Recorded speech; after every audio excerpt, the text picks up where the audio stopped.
Just একটু আবার repeat করবো কিছু কিছু portion just read honourable high court গতকাল যেটা অর্ডার পাস করেছে।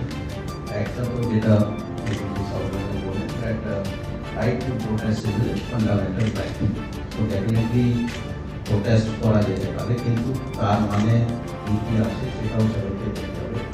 Second is that the police has Manya High Court the police has already issued the prohibitory order and it will be open for the government to implement the said prohibitory order. So it is very clearly mentioned that যেখানে prohibitory order আছে, it will be open for the government to implement that order. So that will be prohibitory order in accordance with law and inform the organizers about adequate alternative place for protest. Alternative place of protest কি হবে সেটা ADG South Bengal বলে, in case of Howrah, Santragachi, in case of Kolkata it is RR Avenue, and এটা আমরা যারা organisers মানে we don't know the organizers কারা আছেন, কিন্তু যেটা আমরা সংবাদ মাধ্যমে বিভিন্ন থেকে আমরা পেয়েছি যারা ডাইরেক্টলি ইনডাইরেক্টলি এই প্রোটেস্ট অর্গানাইজ করছেন বা যারা পার্টিসিপেট করবেন ওদেরকে সবাইকে আপনাদের মাধ্যমে আমরা এটা বলতে চাইছি দ্যাট মানে হাইকোর্ট কি বলেছে, কি ডাইরেকশন আছে সেটা সবাই জেনে রাখবেন, অ্যান্ড সেইভাবে ওরা এগোবেন এই আশঙ্কা আছে। এর জন্য মাননীয় হাইকোর্টের যে কোনো অর্ডার একদম বকলমে ফলো করতে আমরা বাধ্য, এই জন্য we definitely also take that into consideration, কিন্তু একটু দেরি হয়ে যাচ্ছে, এই জন্য উই ফেল্ট দ্যাট যে আমাদের ডিভিশন বেঞ্চের যে অর্ডারটা আছে, যে জাজমেন্টটা আছে, সেটা একটু বিস্তারিতভাবে আপনাদের বুঝে দেওয়া, যেটা আমি প্রথমে একটু এই জন্য একটু দীর্ঘ হয়ে গেল ব্যাপারটা, যে কোনো অর্গানাইজার্স কিন্তু আমাদের সঙ্গে যোগাযোগ কোনোভাবেই রাখছিলেন না, এই জন্য through you to reach to the organisers এবং রিচ টু দি পাবলিক যে কালকে প্রোগ্রাম সম্বন্ধে এবং অনারেবল হাইকোর্ট যা জাজমেন্ট দিয়েছেন সেটা একটু ডিটেলে বুঝিয়ে দেওয়ার জন্য, এবং সেটা যেন চারিদিক দিয়ে আমাদের তরফ থেকে, অর্গানাইজারের তরফ থেকে হোক, পাবলিকের তরফ থেকে হোক, আপনাদের তরফ থেকেও যেন বকলমে আমরা এটা ফলো করি এবং যাতে একটা সুষ্ঠুভাবে যেন প্রোগ্রামটা কালকে হতে পারে, সেটাই একটা উদ্দেশ্য আমাদের কালকে বলে প্রেস কনফারেন্সে। I first request ADG South Bengal to উনি এটা ডিটেলে যেটা বাংলায় একটু আমাদের পুরো হাইকোর্ট অর্ডার যেটা আছে বাংলায় বলতে, তারপর আমাদের সিটি হাওড়া সাহেব আছে, সরি সিটি কলকাতা আছে, উনি ইংলিশ এবং হিন্দিতে ব্যাপারটা আরও ক্লিয়ারলি বুঝিয়ে দেবেন। তারপর আপনাদের যদি কোনো কোয়েশ্চেন্স থাকে, will definitely take that questions and try to answer it to the best satisfaction possible, যাতে কোনোরকম কারোর মধ্যে কোনো দ্বিধা সংশয় না থাকে যে অনারেবল হাইকোর্ট কি বলেছেন, আমরা কি করতে চাইছি এবং আমাদের কিরকম আছে সেই বিষয়ে মহামান্য উচ্চ আদালতের ডিভিশন বেঞ্চ যে রায় দিয়েছেন সেই বিষয়ে আপনাদের এবং আপনাদের মাধ্যমে রাজ্যের সাধারণ মানুষকে একটু অবহিত করতে চাই। প্রথমত, আদালত তাদের পর্যবেক্ষণে বলেছেন যে প্রতিবাদ করা ফান্ডামেন্টাল রাইটসের মধ্যে পড়ে, মৌলিক অধিকারের মধ্যে পড়ে।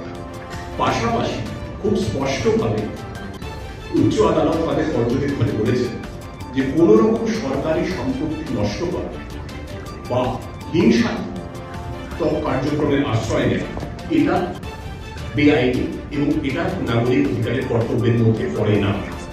হিংসা থেকে বিরত থাকা এবং সরকারি সম্পত্তি নষ্ট না করা এটাও প্রতিটি নাগরিকের কর্তব্যের মধ্যে পড়ে। To quote, it is the duty of every citizen to safeguard public property and abjure violence. পাশাপাশি হাইকোর্ট এটাও বলেছে যদি প্রতিবাদ করতে হয়, প্রতিবাদ কর্মসূচি করতে হয়, তাহলে সেটা করতে হবে সম্পূর্ণ আইনে মেনে, শান্তিপূর্ণভাবে, এবং কোন রকম সরকারি কর্মী, পুলিশ, সরকারি কর্তৃপক্ষ বা কোন ধরনের সরকারি সম্পত্তি কোন রকম ক্ষতি না করে। এটা খুব স্পষ্টভাবে আদালত বলেছে। আদালত আরো দুটো বিষয় পরিষ্কার করে দিয়েছে। প্রথমত বলেছেন যে প্রয়োজনে এই কর্মসূচির প্রেক্ষিতে রাজ্য প্রশাসনের তরফে কিছু প্রহিবিটরি অর্ডার্স বা বিধিনিষেধ জারি করা যেতে পারে এবং সেই বিধিনিষেধ যাতে বলবৎ করা যায় তার জন্য প্রয়োজনীয় আইনি ব্যবস্থাও প্রশাসন নিতে পারবে। আপনারা সকলেই জানেন যে নবান্ন রাজ্য সরকারের সচিবালয় এবং নিরাপত্তার নিরিখে একটি অত্যন্ত স্পর্শকাতর জায়গা, যাকে আমরা পরিভাষায় বলি high security zone. Howrah police commissioner Praveen Kumar Tripathi আমাদের সঙ্গে আছেন। হাওড়া পুলিশের তরফে উনি নবান্ন সংলগ্ন এলাকায় ভারতীয় নাগরিক সুরক্ষা সংহিতা BNSS তার 163 ধারা জারি করেছেন, যেটা আগের আইনে 144 ধারা বলে পরিচিত ছিল। কর্মসূচি, জমায়েত, মিটিং বা মিছিল নিষিদ্ধ, বেআইনি, এটা খুব স্পষ্ট হয়ে গেছে হাইকোর্টের নির্দেশ। পাশাপাশি হাইকোর্ট আরেকটি গুরুত্বপূর্ণ বিষয় উল্লেখ করেছেন। তারা বলেছেন প্রশাসন উপযুক্ত বিকল্প জায়গা এই প্রতিবাদ কর্মসূচির জন্য চিহ্নিত করে সংগঠনকে জানাতে পারে। আদালতের সেই নির্দেশ মেনে হাওড়া পুলিশ সাঁতরাগাছি বাস স্ট্যান্ডকে উপযুক্ত বিকল্প জায়গা হিসেবে চিহ্নিত করেছে, যার মানে হল আগামীকালের যে প্রতিবাদ কর্মসূচি আইন মেনে শান্তিপূর্ণভাবে সাঁতরাগাছি বাস স্ট্যান্ডে করা যেতে পারে এবং সেক্ষেত্রে প্রশাসনের পূর্ণ সহযোগিতা থাকলে কোথাও কোনো অসুবিধা নেই। কলকাতা পুলিশের তরফে আরও রেভিনিউ রানী রাসমণি এভিনিউকে উপযুক্ত বিকল্প জায়গা হিসেবে চিহ্নিত করা হয়েছে।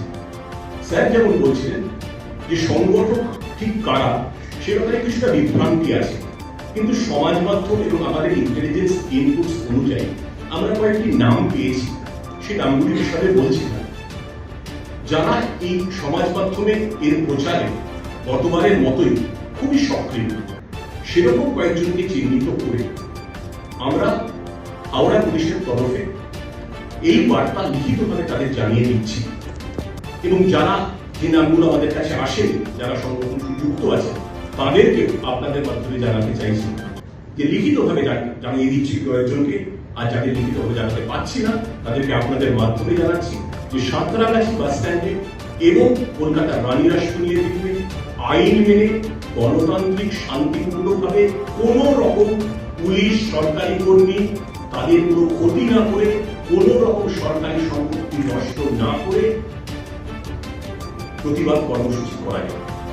তাই যে সংগঠনটা কালকে প্রতিবাদ কর্মসূচির ডাক দিয়েছে তাদের প্রতি রাজ্য প্রশাসনের তরফে আমাদের অনুরোধ, আপনারা প্রতিবাদ কর্মসূচি রাজ্য সরকারের নির্দিষ্ট করে দেওয়া জায়গায় উপযুক্ত বিকল্প জায়গায় আইন মেনে গণতান্ত্রিকভাবে পালন করুন, তাতে কোনো অসুবিধা নেই। প্রশাসন সব রকম সহযোগিতা করবে এবং আমাদের জানান যাতে ব্যবস্থা করতে আমাদের সুবিধা হয়। কত বাস আসবে, কোথা থেকে লোক আসবে, কতজন আসবে, স্টেশনে রেলপথে কতজন, সড়ক পথে কতজন, তাহলে আমাদের সুবিধা হবে শান্তিপূর্ণভাবে কালকে এই প্রতিবাদ কর্মসূচিটাকে সুসম্পন্ন করবে।